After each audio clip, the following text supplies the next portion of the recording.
我警告你，你唔好再玩我隻天馬，你再玩我隻天馬，我一係見到1000蚊，一係見到一隻全新嘅天馬。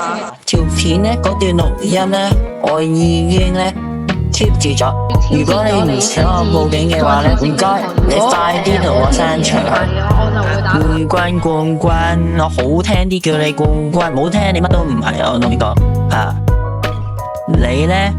我建議你真係唔好再放，但你再放嘅話呢，一係見到一隻全新嘅天馬。我想問一句啦，阿朱先生，咁我侮辱完人，好啦，我認咗錯啦，咁係咪要倒翻轉頭人哋侮辱翻我呢？我一係見到1000蚊，一係見到一隻全新嘅天馬。咁人哋話天上嗰個月亮可以跌撚落嚟㗎，咁你係咪好撚信啊？屌你老母！你唔好扮好撚慘咁樣啦，我唔受呢套㗎。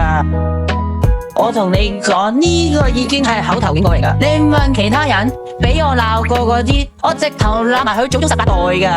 你唔好扮好撚慘咁樣啦，我唔受呢套㗎。